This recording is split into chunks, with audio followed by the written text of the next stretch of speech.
Hello, my name is Todd Ronan from Reality Forecast and at Reality Forecast on YouTube, and I'm joined with Liz Cross. And in the Mind Probe chair today, I thought we could talk to one of the most ruthless rulers in Roman history. How are you, Liz? I am very well, thank you. Caligula, known for his debauchery, insanity, I guess all around cruelty. I wanted to find out what makes that person like that and how they've evolved or not evolved in the spirit world. What makes you like that? First of all, he's had many lifetimes since that one. Just so you know. So when he presents himself, does he come in as Caligula or does he come in as that secondary incarnation, that third incarnation? And what does that do to the soul? Does that make it bigger? Does it make it more expansive? Or is it like a piece of the pie, the Caligula aspect of his soul? That's a good question. No, he comes in as Caligula, or however you pronounce his name. Sorry, Caligula. Yeah, that's how he's presenting himself to me. And I'm saying, but he's had hundreds of lifetimes since this. Hundreds. So what does that mean about his personality presenting himself to us as Caligula and these hundreds of other identities, incarnations?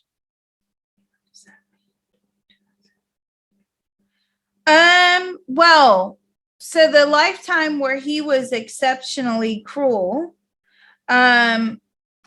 he hasn't recreated that again. He's actually had many lifetimes as female after this particular lifetime, and also as a victim. So I don't know if he was particularly awful. I don't know anything about this guy.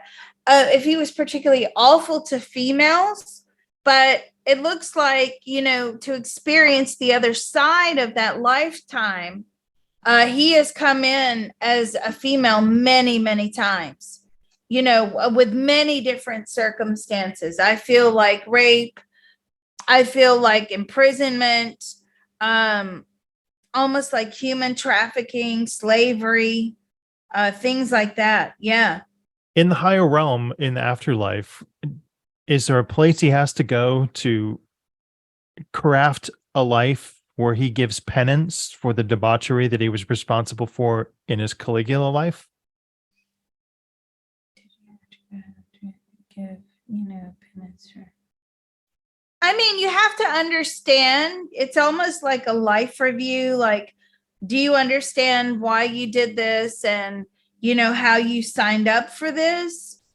But overall, no, you just have to then agree to come down and experience a different side. I feel like he was very cruel in this particular lifetime. I do.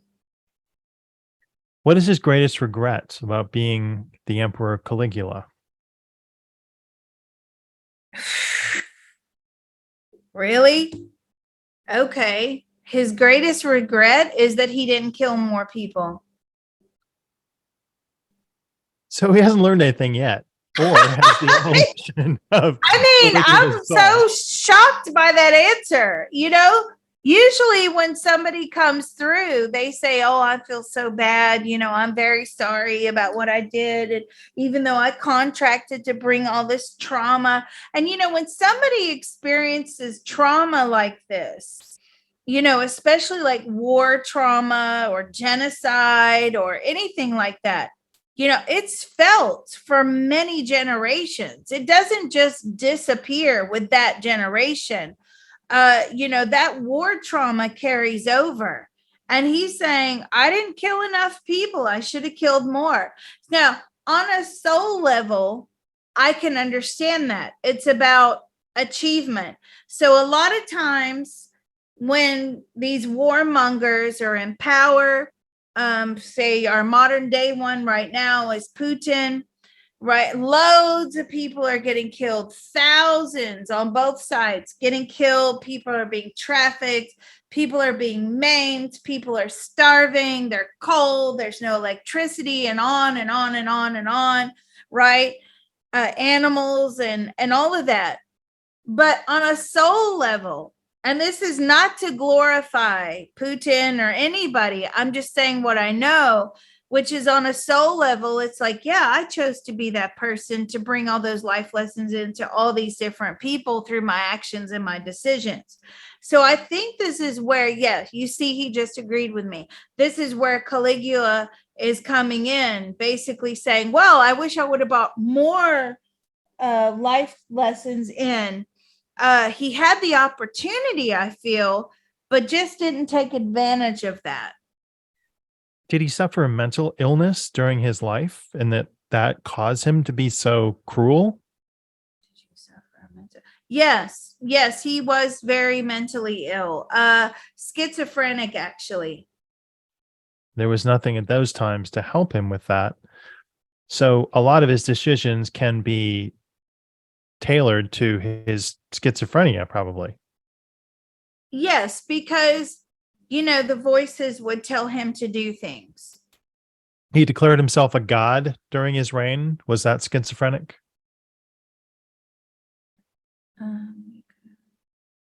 Yes, absolutely, because he was told, I am God, right? So these are the voices that he was hearing.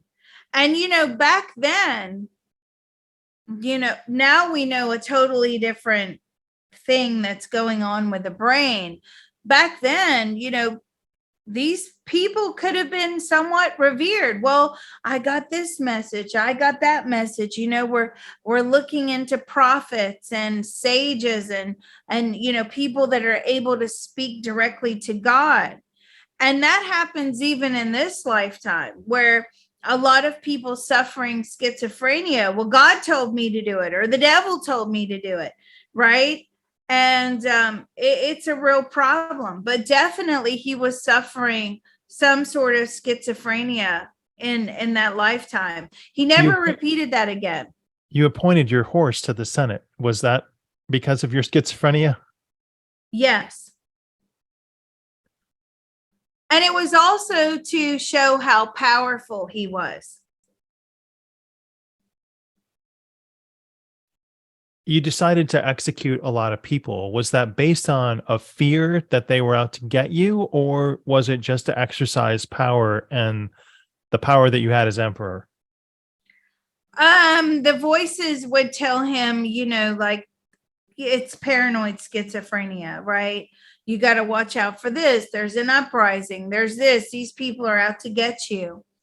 Yeah, this is a really savage existence. And it was the schizophrenia that helped to bring about all of these life lessons in for many, many people. Now, let me ask this question.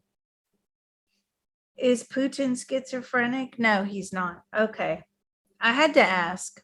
Do you have any regrets about your actions during that lifetime? I guess besides not killing enough people. Yeah, really. Any of the actions that you did do you have regrets about any of those? No regrets whatsoever. Man, is it possible that you were put in this position because of a life that you had before you incarnated as Caligula?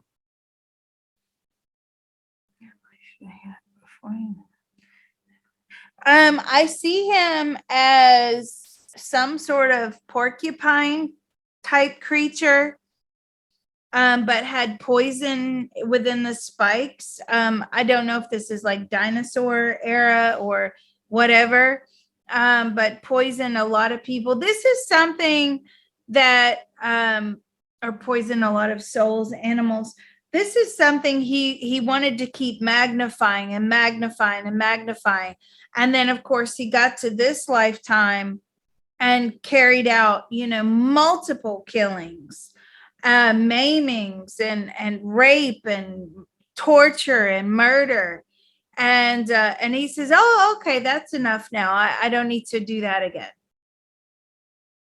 Is there an end to the cycle of penance that you have to complete in order to move on? Or could you become a new person in the next incarnation?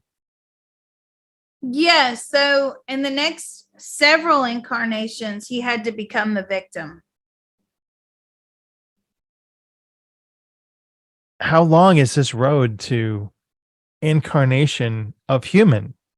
Is there a chance that he could become not a human, or are we all trapped in this cycle of repetition, reincarnating in the earth plane? Is there a chance that you can become one? I mean, eventually, but he can't get out of level 2. He's Was stuck. was he surprised when he was murdered, or did he think, I can see why they did that? Were you surprised when you're no, because in that lifetime, according to his conscious thought, they were always coming to murder him. So he had to murder before, he was murdered himself. So no, that wasn't a surprise. He always thought people were out to get him. What would you say to those who criticize your reign as emperor today? What would you say to those who criticize your reign? That they're crazy. Good God. I mean, I don't know, this is a very different soul compared to a lot of souls. I feel like this soul has been, through the ringer, because bringing about those life lessons, surely you're put your soul through the ringer, and yeah, you do, but it's almost like he's very hopeful for the future and to be able to finally move into the next level of ascension, because that's what we're doing. That's what our goal is. We come in as like, amoeba and aquatic life and birds, and then we were dinosaurs, and then we were grass, and we were trees and flowers and insects. I mean, we've been through all that. Most of us as human beings, we've done that.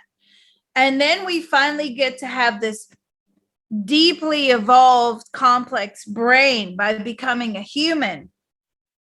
And that is a totally different level of learning and processing. As those other things, the animals, not a whole wide range of emotions. Of course, animals feel emotions, trees, grass, everything feels emotion, but not on the level of a human being. And so he's gone in, and he's been doing this level 2 for a very long time, and we're trying to evolve to level 3, and then we go to level 4, and then we get to a level where we stop reincarnating. So then we become guides, we become helpers, we have jobs and things like that, but we don't have to reincarnate yet. We're still along for the ride as far as like life lessons are concerned. Like, think about guides, your personal guides that keep you on that life path. And then eventually you keep evolving, and then you get into like angelic status. And then at some point you'll get reabsorbed back into source. And when you get reabsorbed back into source, you lose all personality, all characteristics, thoughts, feelings, opinions. All of that doesn't matter anymore, because now you've gone home, you've been reabsorbed, and you just exist. Yeah, I wonder if the guides in his spirit team were like, seriously? Yeah. He was murdered by Cassius Carrera or Caria. Did they then incarnate and face similar battles? Because we've seen that play out before. People that are opposed in this lifetime have lessons to work out in subsequent lifetimes. They've actually been husband and wife in many lifetimes. So they always bring in like extreme lessons to one another. Well, this one has been super fascinating. Caligula, I mean, get some help, dude. And Liz, thank you so much. I really appreciate your time today. Yeah, we just I don't know. Do we want to reincarnate with somebody like this? I don't know. That's the thing. When we're all up there in the spirit world and it's like, yay, wonderful. Yeah, I'll see you down there. Can't wait to see you on the other side. And what's coming our way, which we are fully aware of, we just don't understand how difficult like it was going to be. Yeah, but that's how we are. We can't wait to see you. We love you. See you down there. Yeah. I wonder if anybody said that about him. I'm sure they did. All right, everybody. We'll see you next time. Thank you. This was fun.